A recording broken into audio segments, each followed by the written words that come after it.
Hello there, Nathan here, and this is an overview of post tracking in GroupTrack. Super excited to jump into this. So, post tracking exists as an automated job on the Tools tab. You should have access to it in its beta form right now if you're in the beta group, or when it's generally released. This is where it will live. This is going to be a pro tier feature, so if you don't have Pro plan, you can head to your profile and settings and manage your subscription there to get access to this awesome feature. So to set up a new job, you're going to click Add New. The type of job right now, we just have post tracking and maybe other things coming in the future there. Give the job a name, call it Test Post Tracking. Next. The first thing we need is an actual post that we want to track. So I have a URL somewhere here on my clipboard, I think right here. Yep. So we can view post. Essentially, the permalink, if you're not sure where to get that, if we looked at any post, it's you can click on this time link under the author's name, and that's going to bring you to a URL like this with permalink and an ID in the URL. So what we have here is a post where essentially we're asking people to comment with a certain keyword, and if they post that, then we'll do something, right? Give them some sort of content or message them, or in this case we want to add them to GroupTrack and do some other fun things. So let me just really quick, sorry, I already tested this, so I'm just undoing what the software had already done so I can show it working again. Here we go. That, and then one other place here. So what we want to do is set up the job. So we've got the permalink in place, and it's going to determine whether that permalink is inside of a registered group within GroupTrack, or if it's going to be tracked in the holding tank. And that just means that when we take the commenters that we want to process and we add them to GroupTrack, we're going to either link them to this group if they're already in GroupTrack, or we're going to add them and put them in this group as the initial setting. So trigger words are essentially those keywords that I just mentioned. So if you're looking for specific responses to your post, you would want to set up trigger words. And this is generally what you're going to want, so it defaults to yes. You would configure the actual trigger words down here, and I'll talk about that in a second. But if you change this to no, then that just means that all top-level comments, so the initial comments on your post, will be processed. And whatever you choose to do with the rest of the settings here will apply to every comment versus only those with a certain keyword. So that's that option. Now we've got reactions to comments, so you can like every comment that matches, passes the filter you have here, whether it has the trigger keyword or every comment. You can like them, you can love them, or you can choose random, which would do a random like or love to sort of mix it up.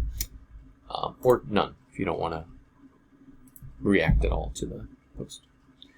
Next, you've got replying to comments. So if you click yes, you can create as many variations as you want to your reply comment, and you can use the token down here, curly brace name in lowercase, wherever you want to insert the commenter's name, and it'll be like a clickable link which will tag them and notify them that they've been tagged in this comment.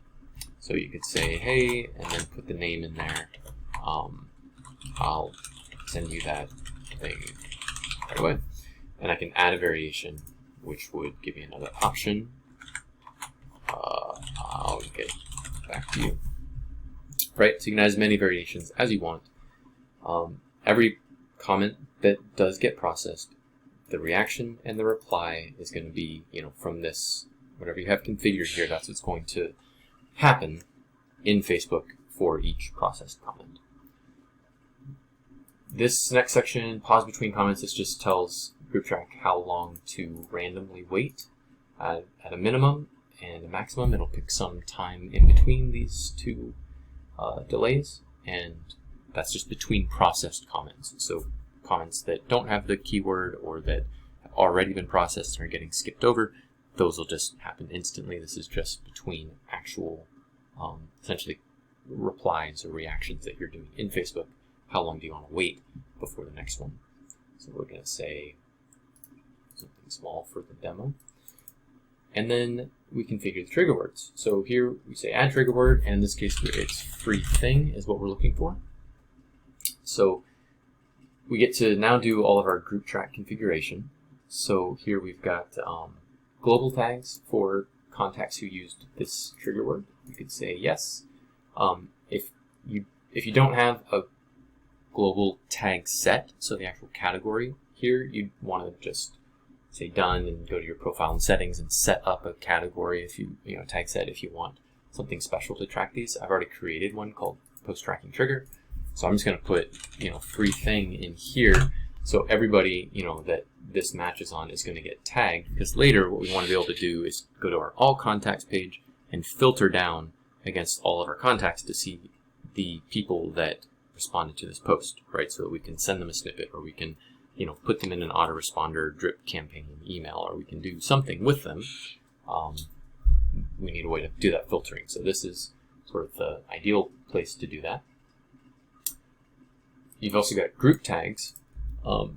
So in general, you probably say no to this, unless right now if you have like an integration set up on your for this group in your profile and settings. It might be that you want to set a tag here if that tag is going to get copied over to your integration, like with ActiveCampaign or ConvertKit, Streak, right, where we would want to be able to say like, hey, go ahead and copy this tag over. So you might want to put that in there.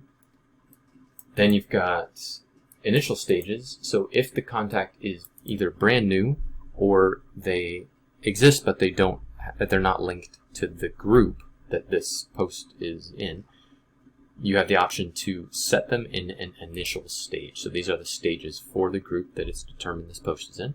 And I'm just going to say new stage. So we're going to automatically get them in a stage, as opposed to if you said no, it would put them in that stage not set, or set stage, where they don't have a stage at all. Then you've got queued messages, and you can say yes and pick a messenger snippet that you want to go out, or not to go out immediately, but to queue for these people. This is again a pro tier feature, so you have to have the messaging queue configured in order to use this last option. So I'm going to say done with that trigger word. You can add additional ones, so I could say new and set up different tags for a different trigger word if I wanted to. Because you can say in your post, hey, say this if you want this, or say this if you want something else. So you can set it up here to monitor multiple words on the same post. And hover to delete. We can hover to edit, right? Get back in and change things. And that's it. So we say done. Now that job is configured. So in this table, which is visible to the entire team. So this is a team level feature, meaning this test post tracking job is available to the whole team. Anybody can run it, but only one person on the team can run it at a time, because we don't want multiple people running it at the same time and overlapping the responses to comments and stuff like that. So whoever actually clicks run, it's going to set the status to started by that person's name on the date and time that it was triggered to go. And then the action of run will be unavailable to people when it's running. So it can only get run once. It's going to tell you the last time it was run and some other information here. So I'm going to go ahead as myself here, click run, and we see now that it's started by Nathan Jazz on this date at this time. And because I'm the one who started it, I have a stop option. Nobody else will have this stop option. It'll just say running. So if I wanted to stop it, which I'm not going to do, I get this information that says, hey, in order to actually stop the job, you really have to close this background tab. So in Chrome, this tab opened up, which is being used for automation. So this just says, go find this tab and close it, because that's how you actually stop the job, right, is by closing this tab. Then come back and say, I've closed the tab, which will update the status to say it's stopped and it can, it's free to be run again. So for now, I'm going to let it run. And if we actually go to this post, we can see it in action. So these two posts now have been loved. This one just got loved, and there's the reply, right? So it's pausing that 10 seconds between each run, and here's the tagging and the replies, and everything's good there. And then when we come back here, we're going to wait just a minute. And when it's all finished, because it looks at all the pages of the comments to make sure there's nothing new to be processed, and then we get a success message. So this tells us 3 contacts have been processed. Click OK, and let's just refresh this. I will make sure that status needs to get updated to stopped. Okay, so that's how it should look. So now it's available for anyone else to run. We can see when it last ran, so that you don't run it too soon. Again, I mean, you could, doesn't matter. Any comments that exist on this post, whether they were processed and replied to and actually dealt with, or just skipped over because they didn't match the criteria, all of these comments have been essentially logged as having already been dealt with. So the next time you run it, it'll look at all the pages and just say, oh, these comments have all already been done, and just get to the newest ones and process just those. So it'll go a lot faster. Just to show that it actually worked, I'm going to go to all contacts. Here we've got this person that was just here, right? They were not in group track, so they got added to the Toolkit test group, put in the new stage, which is the initial stage, and tagged with free thing, right? Same for this, for Nathan Chass, wasn't already in there at all, so now I've got Toolkit test, new stage, free thing. And then if I looked up Jenna, she was only in the holding tank. Now she's also in Toolkit test with the new stage and has the global tag.